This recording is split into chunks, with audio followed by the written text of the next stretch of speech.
O my goodness! চেন্নাইয়ে বাংলাদেশের জন্য মরণফাঁদ তৈরি করেছে ভারত। বল ঘুরবে, আধিপত্য দেখাবেন স্পিনাররা, রানের জন্য সংগ্রহ করতে হচ্ছে প্রতিপক্ষ ব্যাটারদের।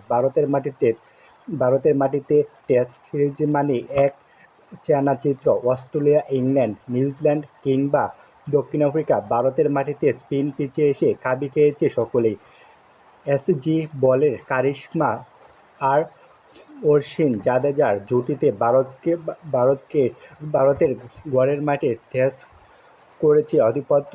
এক অবস্থায় এবার দেখা যাবে বাংলাদেশের বিপক্ষে শিরোজু। ভারতীয় গণমাধ্যম তথ্য বলেছে, প্রথম টেস্টে চেন্নাইয়ের রীতিমতো মরণফাঁদ তৈরি করেছে ভারত। থাকবে সেই চিরচেনা লাল মাটির পিচ, তাতে সুইং আর স্পিন দুটোই থাকবে।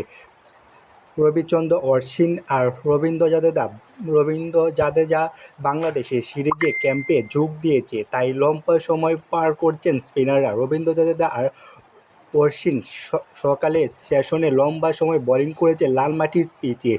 গৌতম গম্ভীর চেয়েছেন ক্লোজ ডোর ছবি আর অনুশীলন সম্পর্কে খুব বেশি ধারণা পাওয়া যায়নি, তবে যতক্ষণে ছবি সামনে এসেছে তাতে এই কথাই অনুমেয়। আবারও একমাত্র স্পিন সহায়ক পিচ তৈরি করেছে ভারত।